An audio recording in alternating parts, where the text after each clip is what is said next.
Hi, this is Adam from Small Town Machine Shop, and I'm going to show you what we're doing next in the shop. This will be the introduction video. As some of you remember, I think about a year ago I picked up this metal planer made by the New York Steam Engine Company. They went out of business in the 1870s, I think. The patent date on this thing is July 23rd, 1861. Look at that sweet keyhole there. So, it's some serious days of yore going on here. Yep, right there, 1867.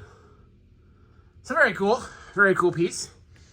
I haven't needed it, so I haven't focused on it much. It's actually, sadly, been more of a table than anything else. You should have seen it before I started this video. All the stuff that was on it.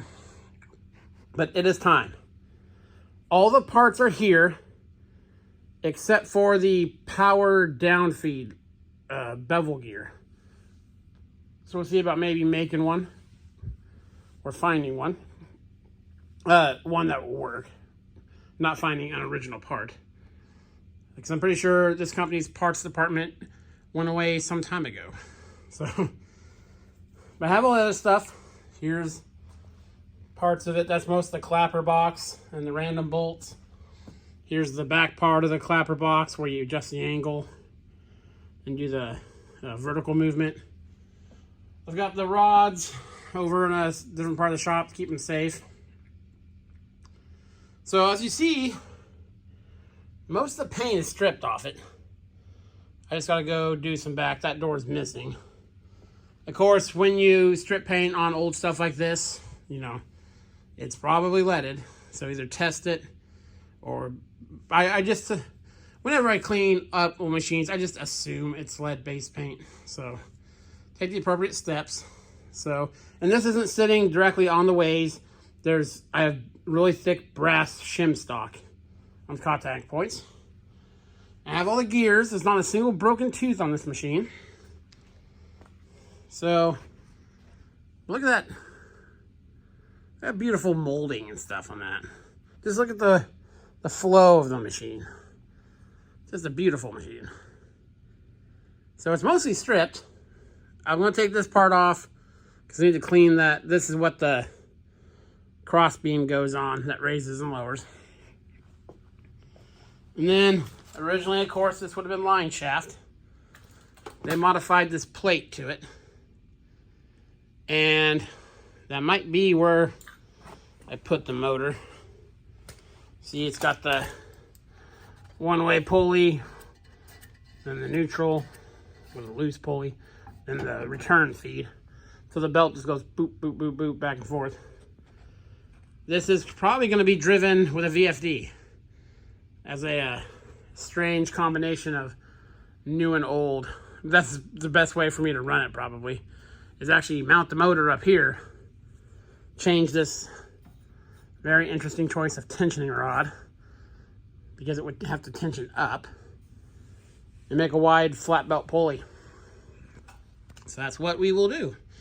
We'll experiment with pulley sizes and stuff. I cleaned up some of the ways on this a while ago. And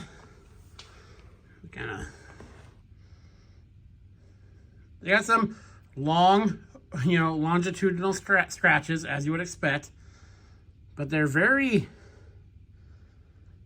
even. They actually look really good. So, I mean, the ways on machines that are a lot older are going to look different than modern ones. So, yeah, I've been thoroughly impressed with everything I've taken off of it so far. So, I'm going to go get some more Evappo Rust, because it has a job to do, cleaning up all the parts. We'll wire wheel the rest of it. But I really want to focus on this and get it done. At least get it somewhat operational.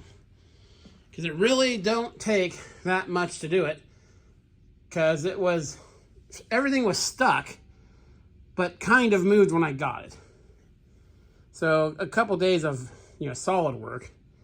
I got a long weekend coming up, so that will help. We'll get this thing, hopefully will kind of move under its own power. So that's what a bunch of the videos this week, and especially next week, will be, is working on this old planer. If you're not familiar with what a metal planer does, the cutting tool goes over here. This table slides back and forth. And there's an auto feed mechanism that kicks the cutter, uses a single point tooling like a lathe does, or a metal shaper, and just moves back and forth, and the head moves side to side. So yeah, very cool, and I've been wanting to work on this for a while, and I have enough other machines going where I don't have to fix some of my other machines. Because when you run a shop with old machines and used machines like I do, those have to be fixed first so I can use them to make parts and fix other stuff. And you may be wondering why we're taking a little break on the big drill press. It's because I'm moving the big Kearney Trekker mill outside. So I'm doing some rearranging up front. So I don't want to make a big mess around it when I'm just going to move it here in probably a week or two. We'll get back on it too. So yeah, if you're interested in this little series, please be sure to check out the next probably, I don't know how many videos it'll be. I'm not going to go super into it unless it's something interesting. So, but yeah, that's what we're going to do. Next machine running the shop is going to be this New York Steam Engine Company planer. This is Adam from Small Town Machine Shop.